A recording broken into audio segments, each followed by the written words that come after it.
Bonjour à tous et à toutes. Bienvenue à cette présentation, cette table ronde virtuelle, en fait, organisée par Cyber Impact. Mon nom est Antoine Bonicalzi. Je travaille au marketing chez Cyber Impact.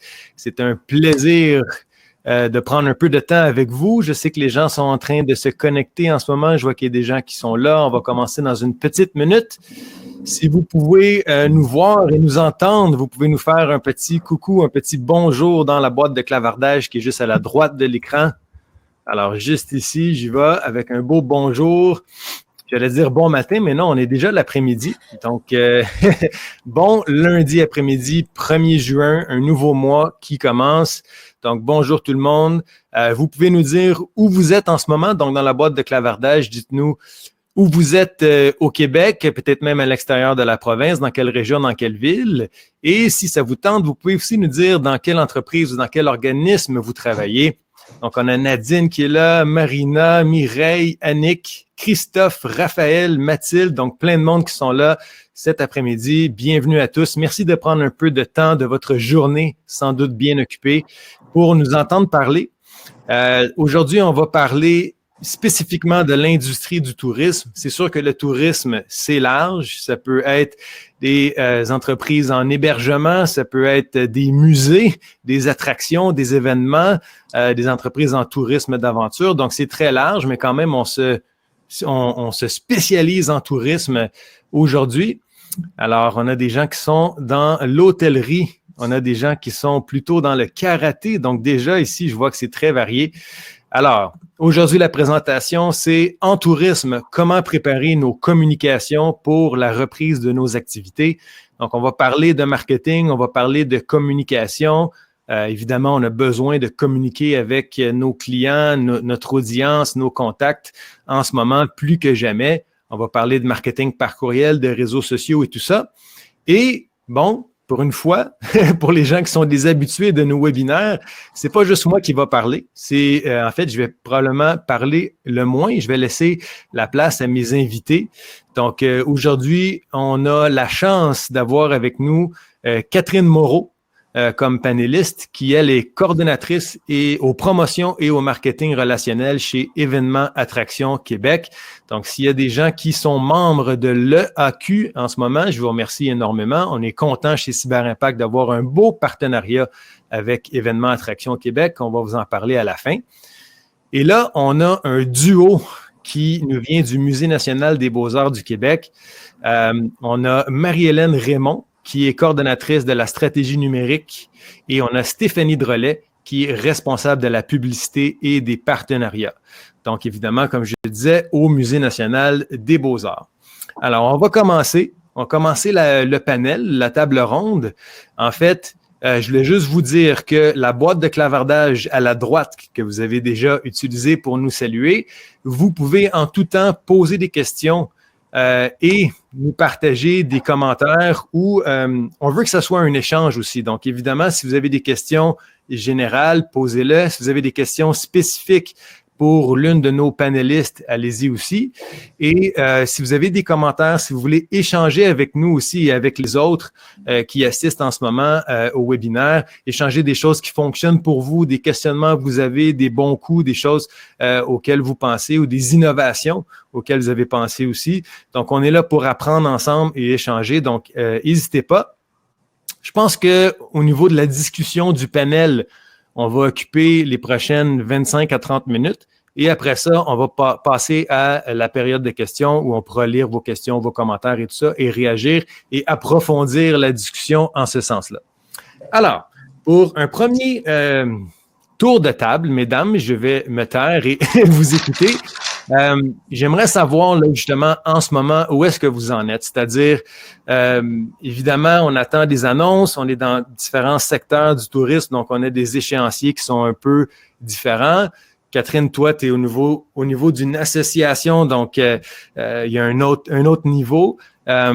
Qu'est-ce qui se prépare en ce moment-là? Qu'est-ce qui occupe vos semaines quand on va raccrocher tantôt, là? C'est quoi vos priorités au niveau communication et marketing dans le contexte qu'on vit en ce moment? Et j'ai envie de commencer avec Stéphanie. Oh mon Dieu, je débute. Alors, nous, au musée, on est chanceux parce qu'on a eu l'annonce de la réouverture du pavillon. Les musées pouvaient ouvrir dès le 29 mai, sauf que le temps de préparer l'ensemble de musées, on ne fait pas ça en claquant des doigts, même si nos équipes, l'ensemble du musée, se préparent depuis des semaines à cette relance-là. De notre côté, au côté communication et marketing, on était déjà en train de faire le plan marketing pour les prochaines années. Et là, on était extrêmement avancé, mais là, on a dû revoir au complet parce que la stratégie ne tenait plus la route en tenant compte maintenant de la difficulté due au COVID.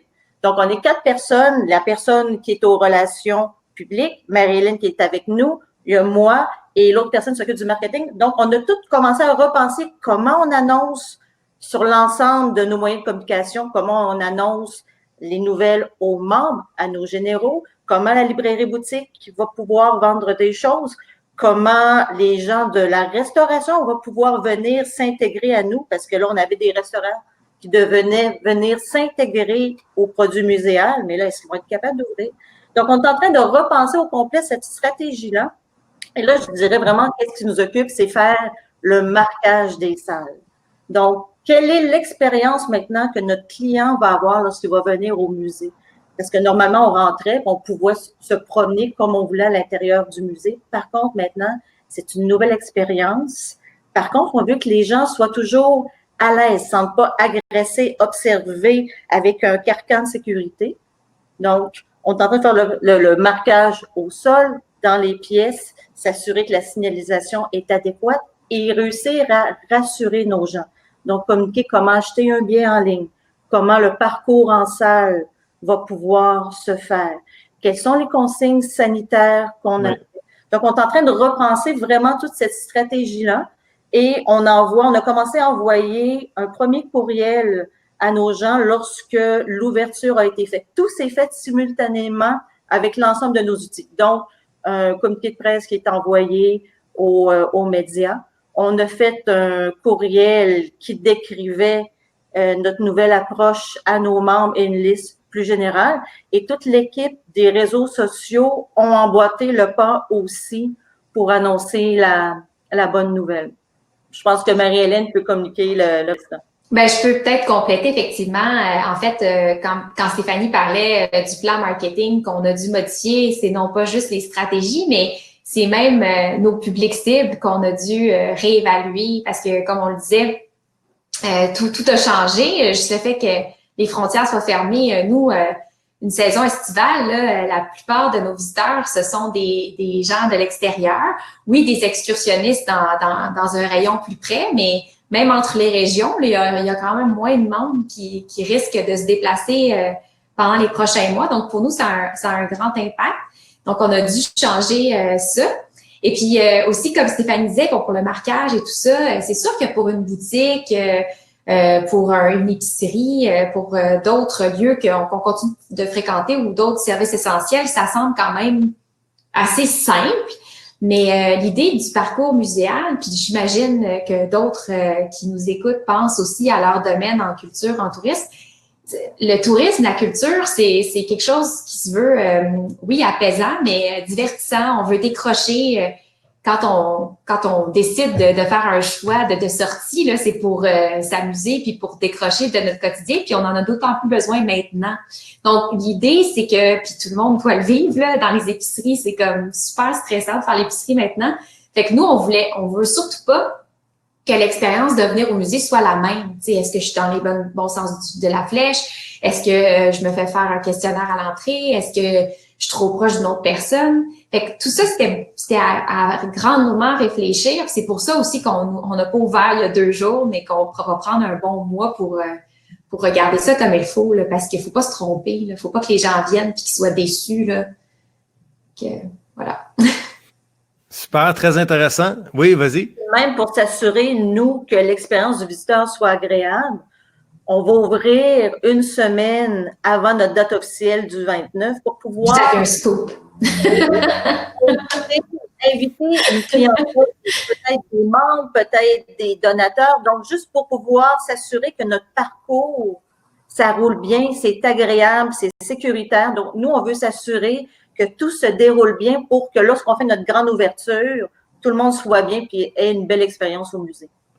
Ça, c'est vraiment un point intéressant. C'est comme si vous avez l'occasion de faire une espèce de projet pilote presque, là, une espèce de test run. Un crash test, ouais, c'est ça. Ouais, c'est ça. Excellent, super bonne idée. Catherine, j'imagine que toi, c'est quand même différent étant au niveau associatif. Donc, qu'est-ce qui te préoccupe, qu'est-ce qui occupe tes journées de ces temps-ci au niveau communication, marketing? Ben, c'est ça. Moi, en ce moment, je m'occupe surtout du côté B2C, c'est-à-dire que avec nos courriels, nos médias sociaux, quoi faire au Québec, habituellement, ce qu'on fait à ce temps-ci, c'est qu'on inspire et on fait rêver les gens pour qu'ils prennent la route, qu'ils sortent découvrir le Québec. Puis, en ce moment, c'est pas vraiment comme ça que ça se passe. Fait que c'est sûr que notre rôle, c'est quand même de continuer à faire rêver, à présenter le Québec, mais on le fait différemment. On a partagé des petits quiz ludiques pour divertir les gens, présenter des coins du Québec aux gens. Mais notre rôle, puis le ton aussi, il change un peu. Là, on essaye vraiment d'accompagner les gens aussi dans leur quotidien, puis de se coller à l'actualité pour partager de l'information en lien avec notre secteur d'activité. Il y a eu des festivals qui n'auront pas lieu cette année malheureusement, mais qui vont faire une programmation en ligne. Il y a eu quelques événements en ligne. Il y a eu des visites guidées, des trucs comme ça qu'on a présentés aux gens en attendant qu'ils puissent sortir de chez eux. Avec les ouvertures et les annonces des dernières semaines, c'est sûr qu'on se colle là-dessus pour partager du contenu, pour aider les gens à planifier leur sortie puis à avoir des références s'ils ont besoin d'aller chercher de l'information. Je donne un exemple avec l'ouverture des parcs. C'est important que les gens ils sachent qu'ils puissent y aller, mais il y a quand même des secteurs importants qui sont fermés. Quand tu t'en vas, tu prépares une randonnée de quelques heures, c'est important que tu saches, par exemple, qu'il n'y a pas de toilette sur place, des trucs comme ça qu'on essaie de regrouper l'information pour que les gens ils soient préparés pour leur visite. Puis, surtout, on essaie de les rassurer. Il y a beaucoup de choses qui se mettent en place en ce moment. Vous parliez du parcours, tout ce qui est en lien justement avec la sécurité sanitaire des gens. Je pense que ça va être important que les gens sentent s'ils sortent, ils ne se mettent pas nécessairement à risque. Fait que c'est vraiment ça. C'est rêver, informer, puis rassurer les gens pour qu'ils aient envie de sortir, mais qu'ils le fassent dans les limites de ce qui est permis. Excellent, super intéressant. Vous avez couvert déjà plusieurs points, donc c'est vraiment intéressant. J'aimerais sauter tout de suite au point des promotions, parce qu'en fait, ce que je constate, c'est que en attendant l'annonce ou lorsqu'on annonce qu'on peut réouvrir, vous avez mis, je pense, vraiment le doigt sur les choses qui doivent vraiment faire partie de nos communications. Donc, l'aspect de rassurer les gens, de vraiment bien communiquer sur, oui, on est ouvert, mais comment ça va se passer? C'est quoi les restrictions? C'est quoi les mesures qui sont en place? Vraiment les rassurer par rapport à leur santé puis la santé de votre staff aussi, hein, parce que les gens ne veulent pas mettre les autres en danger. Tu sais, comment ça va fonctionner l'expérience client? Comment on peut réserver en ligne des choses comme ça? Donc, ça, je pense que c'est vraiment important au niveau rassurer les gens puis la logistique. Donc, ça, c'est deux mots-clés, je pense, ça doit être présent dans nos courriels puis dans nos réseaux sociaux. Sophie, tu mentionnais que vous avez fait 3 choses. Là, ça a été Sophie, j'ai dit Sophie encore, c'est Stéphanie. T'as dit communiqué de presse, équipe des réseaux sociaux, puis les infolettes. Donc, c'est un petit peu les 3 canaux pour communiquer ce genre de choses-là. Maintenant, j'aimerais qu'on mette un petit peu plus notre chapeau marketing, puis qu'on regarde quand on a le droit de réouvrir. Est-ce que c'est une bonne idée d'aller avec des promotions?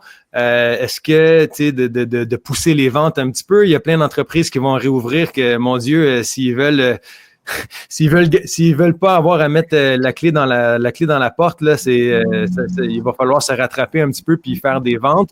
Donc, d'après vous, là, quel ton on devrait adopter? Quel genre de promotions peuvent fonctionner? Puis, par exemple, au musée, est-ce que vous avez pensé à des choses là, pour stimuler les ventes un peu, là? Nous, la façon qu'on a regardé ça, c'est au départ, on parlait à nos membres. Et pour les rassurer qu'ils n'ont pas acheté un abonnement et qu'elle allaient perdre du temps, la première chose qu'on leur a dit, c'est que la durée de temps que l'abonnement n'a pas été utilisé, on vous le prolonge de cette même période-là. Donc, on l'a fermé à la mi-mars. Donc, jusqu'à temps qu'on réouvre jusqu'au 29 juin, cette partie-là, elle est bonifiée. Par la suite, nous, ce qu'on regarde, on est béni des dieux parce qu'on accueille une exposition Frida Kahlo qui est du bonbon. Donc, on vague sur le succès de cette exposition-là pour faire venir les gens. Pendant tout le temps qu'on était fermé, on recevait toujours des courriels. Est-ce que l'exposition va être prolongée? Parce que normalement, elle se terminait le 18 mai. Donc, nos équipes ont réussi à pouvoir garder ce produit-là.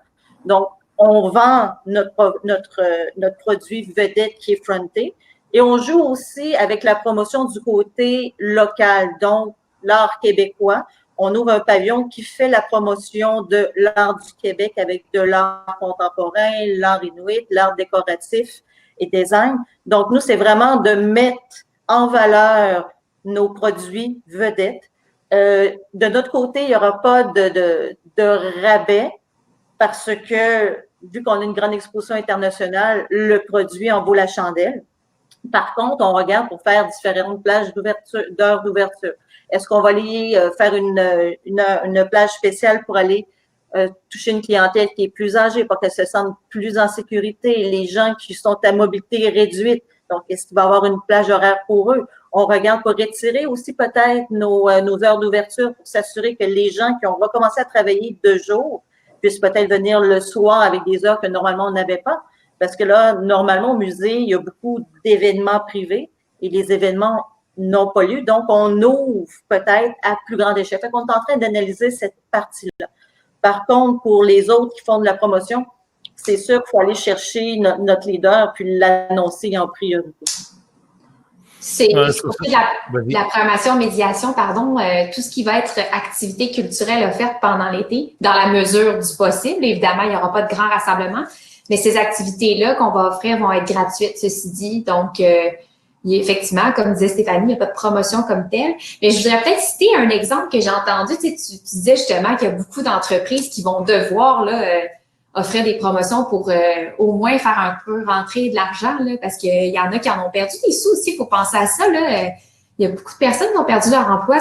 Les priorités ne seront plus les mêmes. Là. Les vacances, ce ne sera peut-être pas le top 1 ou le divertissement non plus dans le budget.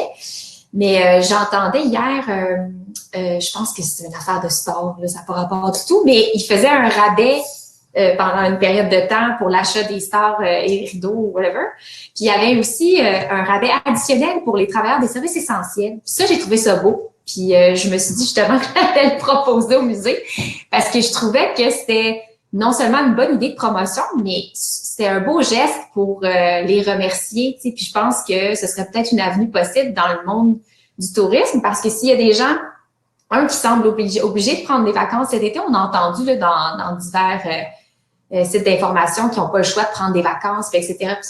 Puis j'ai l'impression que c'est un beau geste de remerciement aussi pour les faire un peu décrocher. Puis ils ont besoin aussi, eux aussi, de s'apaiser. Oui, super.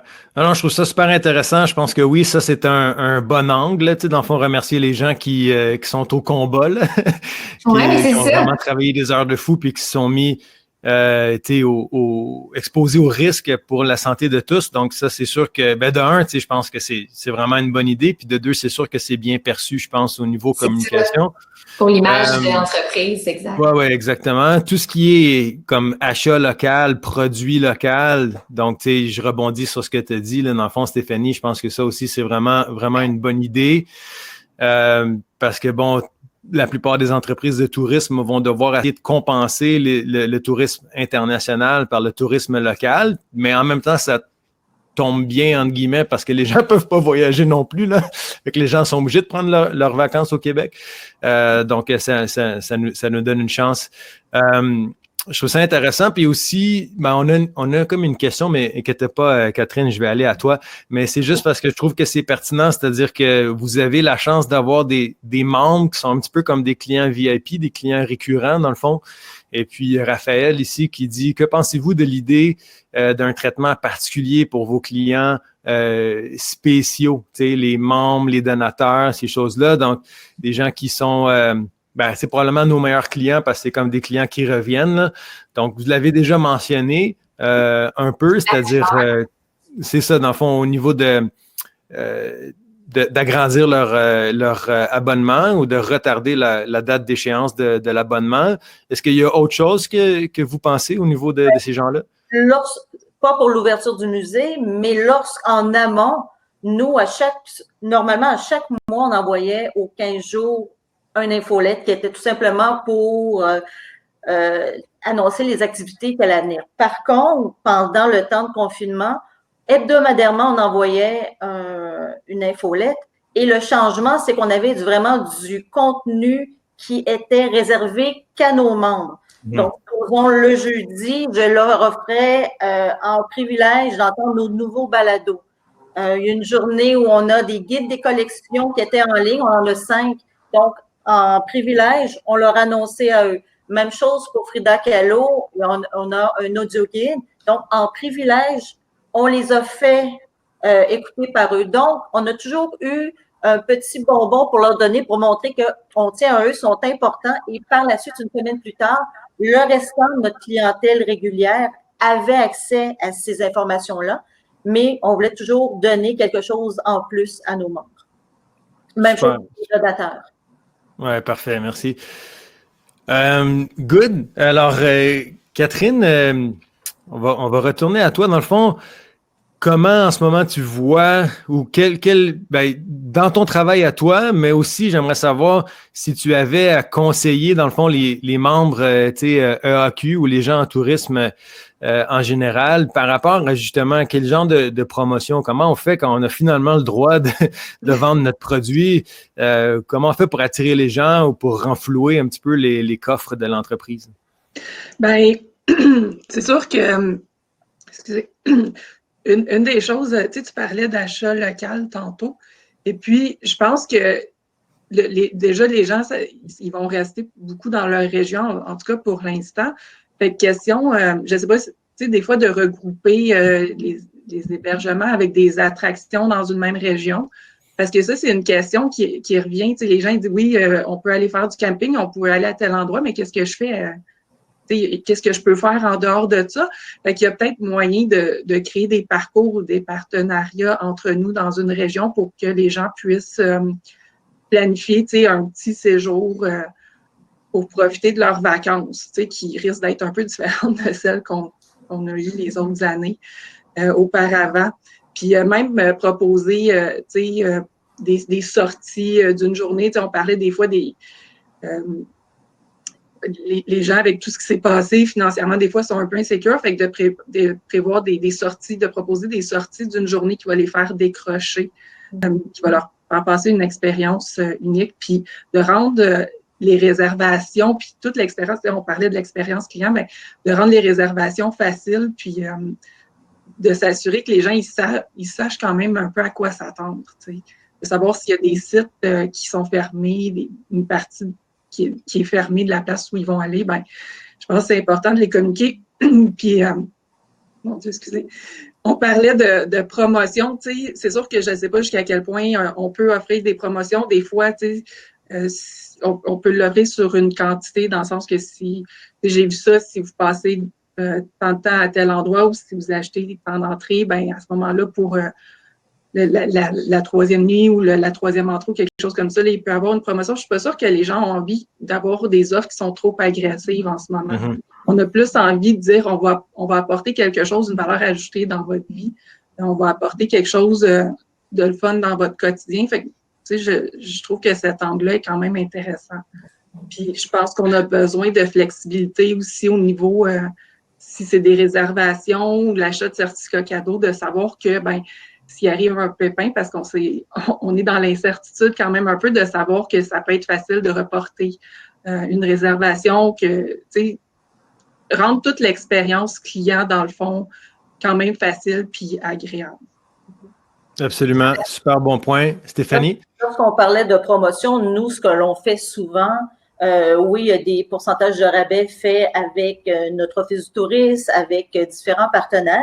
Mais ce que l'on fait aussi à chaque année, c'est qu'on va aller chercher des entreprises qui sont soit dans le domaine culturel ou dans un regroupement plus familial.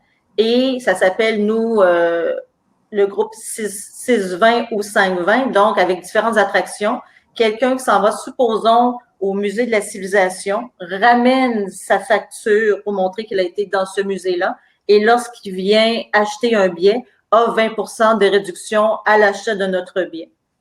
Donc, c'est des types de promotions. On va chercher un territoire avec des marchés un peu connexes ou des attractions où il y a un lien fort ensemble. Donc, on s'assure qu'il y a une circulation de gens à travers nos attractions. Oui. Écoute, moi, je trouve ça super intéressant, tu sais, les promotions croisées, dans le fond, des alliances qu'on fait, des différentes entreprises qui ont des clients similaires, mais qui sont pas en concurrence directe l'un avec l'autre. Donc, on a tout avantage. Là, c'est un classique en tourisme, mais c'est un classique parce que ça fonctionne bien de faire des offres croisées comme ça. Puis, tu sais, si je ramène ça au marketing par courriel aussi, ben, ce qui est intéressant, c'est que si moi, par exemple, je m'associe avec une autre entreprise, ben là, cette association-là ou cette promotion-là peut être annoncée à nos listes de clients ou à nos listes d'abonnés respectives. Donc, finalement, moi, mon entreprise, elle va être exposée à des gens qui ne me connaissent pas encore et vice-versa, finalement. Donc, juste pour ça, ça vaut la peine. Quand on parle de promotion, mais je ne l'ai pas mentionné aux auditeurs, là, mais en plus de travailler en marketing chez Cyber Impact, je suis aussi copropriétaire d'une entreprise d'escalade. Donc, on est dans le tourisme d'aventure et on attend, nous aussi, la date à laquelle on pourra recommencer. L'escalade est permise, mais pas en mode organisé. Une chose qu'on a fait, finalement, une promotion qu'on a fait par courriel et sur les réseaux sociaux qui a quand même bien fonctionné, on a un club d'escalade. Donc, nous, c'est un petit peu comme vos membres, finalement, au musée. C'est des gens qu'on revoit régulièrement, qui viennent avec nous de façon plus récurrente. Et puis, on n'a pas voulu diminuer le prix de l'abonnement nécessairement, en dollars, finalement, mais on a offert tout simplement un 2 pour 1. Donc, 2 pour 1 sur les abonnements au club. Et ça fait tout son sens en temps de déconfinement parce qu'on parle de cellules familiales et tout ça. Donc, on veut que les gens viennent avec nous dans nos aventures, mais en couple ou frères et sœurs ou le plus possible des gens qui habitent la même adresse. Ou un ami très proche peut-être, là, mais c'est ton partenaire d'escalade pour l'été, tu sais. Donc, on était là avec ça, un 2 pour 1 sur notre club d'escalade et on a eu une belle réponse. C'était quelque chose qui était pertinent, je pense. Donc, je serais curieuse de savoir si est-ce qu'il y a plus d'abonnements parce que, tu sais, je veux dire, les gens, ils cherchent des activités aussi, là. Est-ce que vous avez des nouveaux adeptes d'escalade? Tu sais, moi, j'habite en face de l'Anneau des Plaines, puis j'ai jamais vu autant de rollerblade en 10 ans parce que c'est revenu à mode, parce que les gens sont allés de courir, marcher, fait qu'on leur sortait mes patins à roues alignées. Il y a plein d'activités comme ça. Les gens, ils se sont mis tout d'un coup à jouer au tennis parce que là, ça, c'était permis. Est-ce que l'escalade, c'est la même chose? Oui, ben en fait, moi, ce que je constate, c'est quand même un gros appétit là, pour tout ce qui est un petit peu le tourisme de plein air, là, tu sais, la randonnée, ben justement, l'escalade, c'est bon pour nous parce que bon, les gens ont passé beaucoup de temps à l'intérieur, là, il recommence à faire beau. Ça va toujours avec la météo, ces choses-là, mais c'est accentué cette année une espèce d'appétit parce que, ah mon Dieu, on a été pognés en dedans pendant des mois, on veut sortir, s'il vous plaît. Donc, pour tout ce qui est justement camping ou la location de chalets et puis tout ce qui va avec. Donc, je pense qu'une fois qu'on va avoir le droit d'opérer, on va avoir un bon restant d'été, là. On va être très, très occupé. Mais c'est sûr, je ne sais pas à quel point ça va compenser pour les 3 mois qu'on aurait été arrêtés. Ouais. Mais c'est sûr qu'une fois, les gens ont un gros appétit pour ça. Puis, on est dans les Laurentides, donc on n'est pas trop loin de Montréal, donc c'est accessible pour une sortie d'une journée, comme tu parlais, Catherine. Donc, effectivement, oui, c'est ça, les gens veulent sortir pour le week-end ou juste pour une journée, mais définitivement, les gens veulent sortir. Là, oui. Ouais. OK, ben merci pour tout ça. En fait, j'aimerais savoir un petit peu plus au niveau tactique maintenant. Quel est le rôle du courriel dans vos activités en général, si vous voulez, mais aussi évidemment spécifiquement au contexte là, de la COVID-19? comment vous faites comment vous utilisez le courriel, puis quel est le rôle du courriel versus le rôle des réseaux sociaux? Est-ce que le contenu est différent? Est-ce que c'est utilisé ou la fréquence est différente? Comment vous faites la différence entre les deux ou comment vous utilisez les deux canaux différemment en ce moment? Bien, je pense que c'est de manière complémentaire. Au musée, c'est vraiment complémentaire. Notre infolette a toujours été envoyée mensuellement ou parfois 2 fois par mois, là, à la mi du mois. Mais effectivement, comme Stéphanie le disait, on a choisi dès notre fermeture à la mi-mars de communiquer de plus en plus souvent et rapidement avec nos clientèles, que ce soit nos membres ou plus général, les abonnés général à l'infolette. Donc, aux semaines, on avait des nouvelles à donner, mais on a fait un travail en équipe de curation quand même de nos contenus. Fait que tout ce qu'on avait déjà créé depuis les 10 dernières années au niveau numérique, que ce soit vidéo, audio, photo, collection ou autre, on l'a vraiment utilisé parce que là, on parle évidemment aujourd'hui de la relance et tout ça, mais il y a eu quand même toute la période où il a fallu occuper les gens à la maison pendant le confinement, pendant la quarantaine. Puis en plus, pour nous, le musée qui n'avait aucune idée à l'époque de la date à laquelle on allait réouvrir, c'était de maintenir notre lien important avec nos clientèles. Le musée est encore ouvert, mais il est 100% numérique. Donc, on avait, pour répondre à ta question, on avait en 2, 3, 4 publications par jour sur Facebook, puis d'autres différentes sur Instagram, LinkedIn, Twitter et autres. Puis on avait une infolette par semaine là, qui avait des thématiques particulières avec des textes où on a alimenté le blog aussi beaucoup. Les gens de la médiation nous ont offert des activités guidées, si tu veux, pour les familles. On a voulu vraiment, Stéphanie, couvrir familles, personnes seules, couples, etc. Tous ceux et celles qui étaient susceptibles d'avoir besoin d'aide à se divertir pendant le confinement. Et puis, par la suite, ben c'est ça qui a permis, je pense, d'avoir maintenu toute cette communication-là pendant le confinement, qu'au moment de déconfiner, qu'au moment d'ouvrir, ben on était là, tu sais, ils nous ont pas oubliés. Fait que je pense que tout ça aussi, c'était très important, puis ça a eu absolument un impact sur la relance, parce que si on les avait complètement pas oubliés, mais pas autant alimentés, peut-être ça aurait été plus difficile maintenant. C'était plaisant parce qu'à chaque semaine où on envoyait les courriels, on avait des retours de nos membres ou les gens qui regardaient ces courriels-là en disant que on faisait toute leur journée, qu'on faisait la différence pour eux, qu'on mettait de la beauté avec de l'art dans leur vie. Donc, c'est des feedbacks que normalement on reçoit pas de notre clientèle et qui là étaient très présents et on voyait qu'ils avaient besoin de nous dans leur journée pour rendre ça plus agréable, plus beau, puis mettre une petite note de gaieté à l'intérieur. Je dirais que le courriel a servi énormément pendant la période de confinement. À partir de la période en ce moment jusqu'à la réouverture, là, le courriel va plus servir à faire justement vivre le processus d'achat, les consignes sanitaires. On va ouvrir à telle date, annoncer des grandes nouveautés. Et après ça, il va prendre un rythme plus normal qui va redevenir une fois par mois. Et c'est là que moi, la campagne de publicité qui embarque sur les réseaux sociaux va commencer à reprendre de la force et dans différents médias où on avait complètement tout arrêté. Moi, normalement, mes placements publicitaires sont prévus 6 mois à l'avance avec des grandes campagnes. Et je me retrouvais à chaque mois à annuler certains placements, puis ça me brisait le cœur.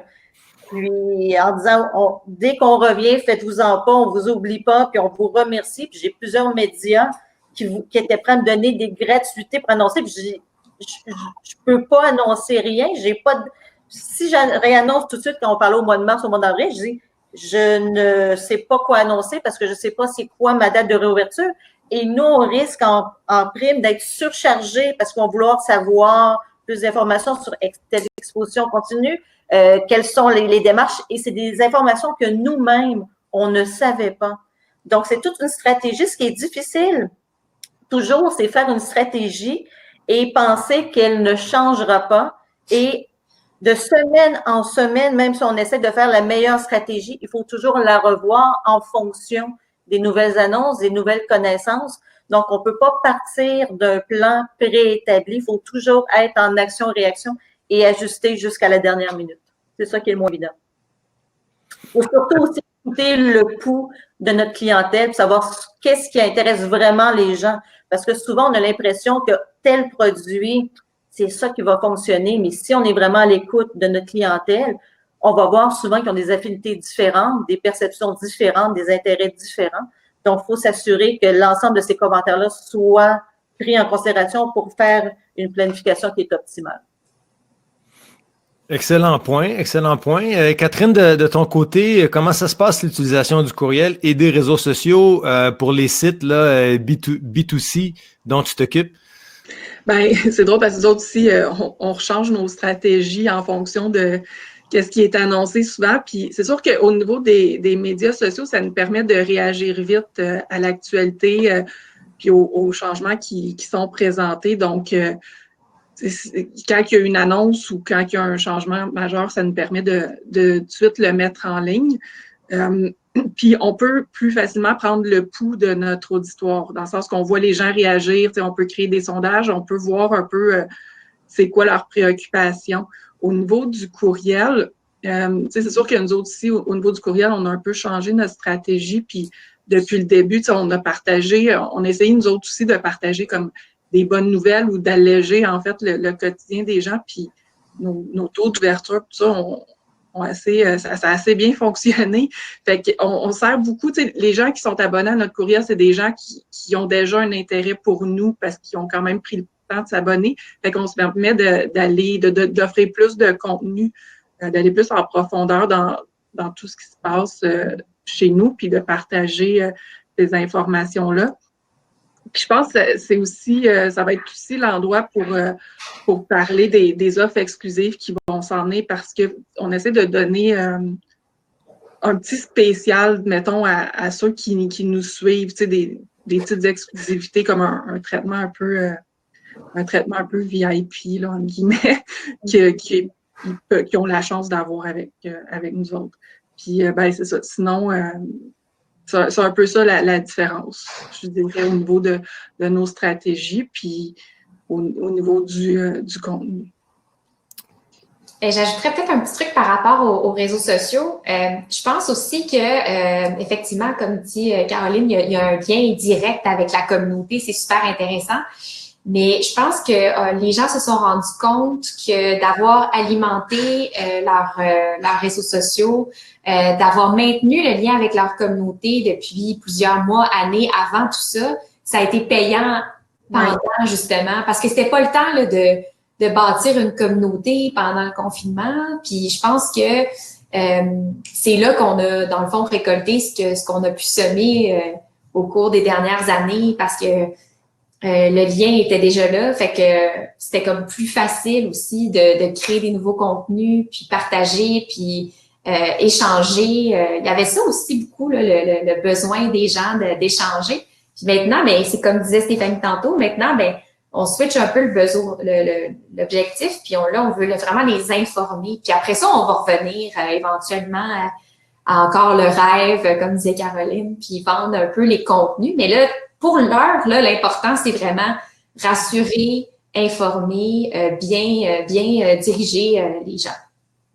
Oui, puis si je peux ajouter à ça, j'ai senti autant au niveau du courriel que des réseaux sociaux il y avait une ouverture par rapport à ce qu'on partageait. Je veux dire, on a partagé du matériel ludique, on a partagé de l'information, puis les gens réagissaient beaucoup. Je pense qu'ils étaient à la recherche, en fait, de contenu, justement, qui est un peu décollé de l'actualité, puis qui amenait une portion de rêve dans leur quotidien.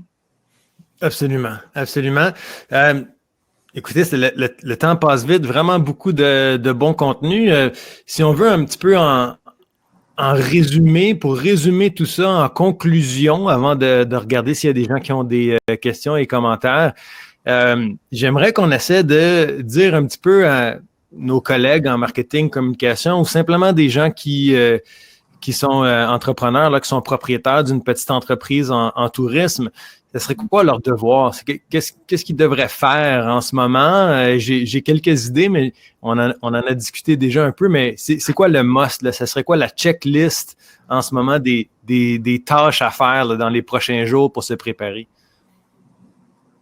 Mon Dieu. C'est une bonne question. Question surprise. Au départ, c'est vraiment d'analyser comme il faut son problème. Tu sais, on retourne à la base de savoir c'est quoi ses forces, ses faiblesses, ses opportunités et ses défis et ses menaces. C'est retourner à la base du marketing, faire ses devoirs comme ça. Aller chercher vraiment, moi, pour le musée, je vais aller chercher mes qualités qui ressortent du musée pour les faire ressortir. Donc, c'est quoi mes qualités premières du musée? Espace de beauté, espace de contemplation. On parle du pavillon La Cendre, grands espaces. Donc, le côté plus sécuritaire parce que c'est grand. Les gens ne vont pas se toucher. Ensuite de ça, l'art du Québec. Donc, je fais la promotion que je montre l'art du Québec. J'ai une exposition Frida avec l'art international. Vous ne pouvez pas partir à l'étranger. Venez visiter le Mexique dans mon exposition Frida Kahlo. Donc, on va jouer vraiment avec nos qualités de notre produit pour les mettre de l'avant. Toujours en démontrant, moi, j'ai toujours démontré patte blanche. Donc, on est sécuritaire, on est agréable, on est courtois, on est bienveillant. On va démontrer que notre produit est attrayant. Fait que pour le musée, c'est de cette façon-là que je vais le jouer. Surtout, aucune agressivité dans le message. On évite les gens en étant vraiment rassurant. Commencer à se faire pour l'ensemble de nos médias, donc en façon de notre budget, commencer à se faire une planification pour pouvoir inviter les gens, d'être une belle visibilité dans les médias. Pour moi, pour l'instant, les réseaux sociaux est une manne incroyable. Donc, je parle beaucoup à ma clientèle. Ce qui est plus difficile en ce moment, c'est que normalement, 60% de la clientèle du musée, elle est touristique. Donc, c'est réussir à faire sortir les locaux de chez eux pour se déplacer vers le musée. Donc, on va trouver une façon intéressante de les faire venir au musée, faire déplacer aussi les gens, démontrer aux gens qui sont dans les régions qui sont moins touchées que c'est sécuritaire venir au musée, qui n'attraperont pas plus de maladies qu'en restant chez eux. Démontrer que c'est une clientèle comme, je voudrais pas la nommer, mais de Montréal qui vient au musée, c'est aussi sécuritaire, il n'y aura pas de problème. Fait que c'est réussir à jouer avec les avantages et inconvénients de chacune des problématiques pour faire ressortir que le positif. Fait que moi, c'est de ce côté-là que je suis en train de jouer mes cartes en ce moment. Parfait, excellent. C'est sûr que moi, je dirais vraiment à la base, là, on en a parlé au début, mais tout le monde en ce moment devrait être en train de vraiment le plus possible mettre au clair les mesures de sécurité, donc les mesures de déconfinement, donc que ce soit le plus clair possible pour vous et vos employés, et au pire, demander justement l'aide de vos associations ou sectorielles ou d'industrie et tout ça, chambres de commerce à la limite. Donc, faut le plus possible aller chercher cette information-là. Il faut se préparer, il faut penser à notre expérience client. On en a parlé au début, là, mais c'est vraiment ça. Et puis, préparer des communications qui, au minimum, vont rassurer les gens, mettre au clair c'est quoi les mesures, puis mettre au clair ça va de quoi l'expérience client. Si vous avez la chance de faire un test run comme vous autres au musée, là, à ce moment-là, c'est vraiment, vraiment une bonne idée. Autre chose, Marie-Hélène et Catherine? Bien, si je peux ajouter, je trouve ça intéressant, effectivement, de revenir à la base puis de voir qu'est-ce qui est unique, qui nous distingue, puis mettre ça de l'avant. Évidemment, on reste avec informer les gens, rester empathique, puis comprendre c'est quoi leurs préoccupations, être à l'écoute. Dans le fond, les médias sociaux, nos communications aujourd'hui, entre autres les médias sociaux, nous permettent ça de prendre le pouls de ce qui préoccupe les gens. Fait que ça, c'est une autre chose. Puis c'est sûr que oui, les gens ont envie de sortir de chez eux. Moi, j'ai vraiment l'impression qu'ils ont le goût de sortir de leur quotidien, mais oui, il faut les rassurer. Les rassurer qui sont en sécurité, mais que leur expérience client, je me souviens pas qui disait ça au début, mais on se disait à l'épicerie, c'est pas nécessairement super agréable, mais là, quand tu vas sortir puis que tu vas vouloir mettre de l'argent puis du temps pour le divertissement, rassurer les gens qu'ils vont avoir une belle expérience. Mm-hmm. Oui, c'est ça. Ben, en fait, j'ai débuté comme ça, puis moi, je conclurais comme ça aussi parce que j'ai l'impression que les gens ont besoin, comme de s'évader, tu l'as dit tantôt, que ce soit dans une montagne, en camping ou au musée, mais ils ont besoin de se sentir rassurés. Mais l'expérience client, c'est la base.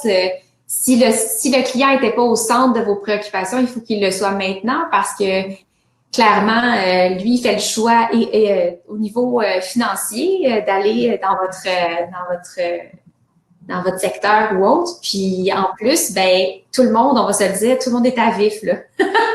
Fait que si vous avez votre expérience, vous allez le savoir vraiment, puis ça va vraiment entacher votre réputation, là. Tu peux plus t'obstiner avec ton client maintenant.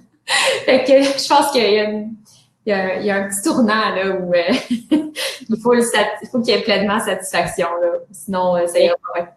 On parle beaucoup aussi de rassurer nos clients, mais il ne faut pas oublier aussi de rassurer l'ensemble de nos employés parce que c'est nos meilleurs ambassadeurs.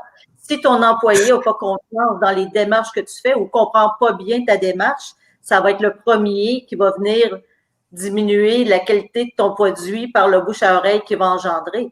Exact, donc, il faut être aussi rassurant dans son environnement interne qu'externe, il ne faut pas les oublier. Mm-hmm. Absolument. Donc, c'est maintenant le temps. Si vous avez des questions pour nos panélistes, ou pour moi, allez-y. Et puis, si vous avez aussi des commentaires ou des trucs que vous voulez partager, on va prendre quelques minutes. Donc, il y avait ici... Il y avait Julie. Non, attendez un petit peu. Je l'avais trouvé ici. Attendez. OK. On avait Louise qui demande comment le gouvernement peut-il aider un OBNL soutenu par des bénévoles et ce depuis 10 ans. Je suis pas sûr comment répondre à la question parce que on n'est pas le gouvernement, mais si j'ai un OBNL qui est soutenu par des bénévoles, c'est sûr que c'est pas évident. Donc, c'est certain qu'il faut communiquer avec nos bénévoles comme le point que Stéphanie a mentionné, c'est-à-dire il faut penser, oui, comment on va garder nos clients en toute sécurité, mais surtout aussi comment on va garder nos employés en toute sécurité. Donc, un employé, là, ça peut être aussi un bénévole, évidemment. Il faut communiquer clairement avec ces personnes-là. Tout ce qu'on fait, toutes les mesures qui sont en place pour leur permettre de continuer à soutenir l'OBNL en question. Je ne sais pas s'il y a autre chose ou si vous avez peut-être certaines considérations là, pour les OBNL, c'est-à-dire que, la communication de ces temps-ci, si on a besoin de bénévoles, si on a besoin aussi de donateurs, c'est peut-être pas évident à communiquer ou on a mentionné que les gens étaient il y a une certaine incertitude, certainement au niveau économique pour tout le monde. Donc, comment naviguer dans tout ça quand on a un OBNL qui dépend de bénévoles et de donateurs, si vous avez des éléments de réponse ou des réflexions? Peut-être une petite réflexion. C'est sûr que quand on demande à des bénévoles de se déplacer, peut-être, ce qu'ils vont vouloir, c'est de sentir qu'ils ne se mettent pas à risque en allant donner de leur temps. Fait que c'est d'avoir les éléments en place pour pouvoir travailler en sécurité, que ce soit les masques, les plexiglas, je ne sais pas.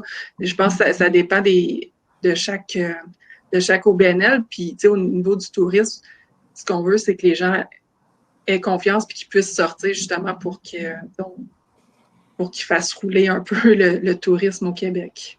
De notre côté aussi, le musée fonctionne énormément avec des bénévoles. Sans eux, il y a plusieurs facteurs qu'on aurait de la misère à arriver. Ils nous aident à vendre l'abonnement. Lorsque quelqu'un se promène dans le musée, a besoin de direction, on vient nous aider. Puis dans nos tâches quotidiennes aussi, les bénévoles viennent nous aider. Et nos bénévoles, souvent, ont plus de 60 ans. Donc, c'était une crainte qu'on avait. Et la personne qui est responsable du groupe de bénévoles leur a écrit hebdomadairement pour savoir s'ils avaient des préoccupations, comment ils pensaient que serait leur retour au musée dans l'environnement. Donc, c'est vraiment, comme je disais tout à l'heure, faire patte blanche, leur montrer qu'on est sécuritaire, montrer toutes les conditions de sécurité qu'on leur promet, et c'est pas qu'on leur promet, mais qu'on a fait. Nous, du côté du musée, on a vraiment fait un guide des étapes à respecter, comment les gens vont rentrer, comment les employés vont rentrer. Donc, c'est peut-être faire un document à leur présenter pour montrer toute la démarche, le côté sérieux de notre démarche qui est appliquée. Fait qu'en ayant un guide comme ça, souvent, ça peut les rassurer. Oui, je pense que Mme Louise, c'était plus par rapport aux sous, là. C'est ce que je lis sur le chat. Oui, exact. Oui, c'est ça. Donc, Christophe, c'est juste une petite mention que... oui, c'est OK. C'est une réponse pour Louise. À consulter sur le Facebook le groupe Espace OBNL, qui est un groupe, là, évidemment, qui regroupe les OBNL du Québec, qui partage plein de ressources très intéressantes en temps de COVID. Donc, oui, c'est une bonne idée, Christophe. Donc, la page Facebook, groupe Espace OBNL pour plus de ressources spécifiques pour les OBNL. Puis pour le guide, je ne sais pas si on peut partager, Stéphanie. Louise demande là, pour sa galerie d'art si elle pouvait voir notre guide qu'on a préparé. Il faudrait que je demande à ma direction. Mais oui, c'est ça. Le cas échéant, si j'ai la permission, il n'y aura pas de problème. Ça marche. Aussi sur les sites avec la SNESST, ils ont des guides bien écrits. Il y en avait un spécialement pour les musées, donc avec une galerie d'art, c'est un petit... Donc, les normes devraient être les mêmes à respecter. Oui, exactement, Louis, c'est ça. Allez consulter les guides COVID-19 de la CNESST, c'est ça? Bon. Alors voilà. J'ai l'impression que c'est tout sur le chat. Donc, mais quand même, il est déjà 13h52. Donc, écoutez, mesdames, je vous remercie énormément. Si on veut en savoir plus sur le musée, bien évidemment, c'est le musée, je veux dire comme il faut le nom.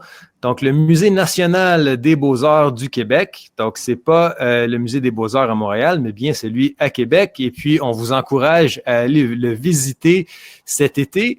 Stéphanie en a fait mention. Là, il y a une superbe exposition qui s'en vient et ça tombe très bien. Donc, allez visiter la région de Québec et faites un petit tour au musée. Et puis, pour les entreprises qui sont en tourisme, plus spécifiquement les événements et toutes sortes d'attractions touristiques, eh bien, si vous n'êtes pas membre d'événements Attractions au Québec, je vous recommande fortement d'aller voir ça et puis de devenir membre pour profiter de l'expertise de gens comme Catherine. Et peut-être un jour, quand on aura le droit de faire des rassemblements, vous pourrez profiter finalement de tous les beaux événements qu'ils organisent aussi.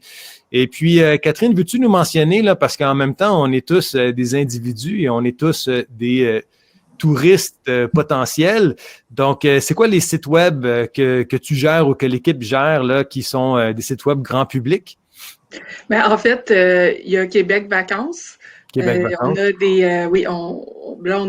a beaucoup d'actualités sur ce qui se passe en ce moment. On a des petits jeux ludiques, mais sinon, en temps normal, on a des reportages, des destinations. On met de l'avant beaucoup les attractions du Québec pour inspirer les gens, puis pour qu'ils visitent leur province. On a notre page Facebook Quoi faire au Québec, puis on a le Québec Getaways pour les personnes qui sont plus à l'aise en anglais. Donc, c'est le contenu pour visiter le Québec. Encore une fois, événements, festivals, attractions, des parcours de destination, des sorties. Alors, c'est sur nos sites. Parfait, merci beaucoup. Et finalement, si vous êtes à la recherche d'un bon outil de marketing par courriel qui est fait au Québec et au Canada, qui est fait au Québec, donc une belle solution locale avec un super bon service à la clientèle, on vous invite à aller à cyberimpact.com. Vous pouvez vous créer un compte gratuitement, essayez ça. N'hésitez pas à poser des questions à mes collègues du service à la clientèle. Il y a un petit icône pour démarrer une discussion en clavardage.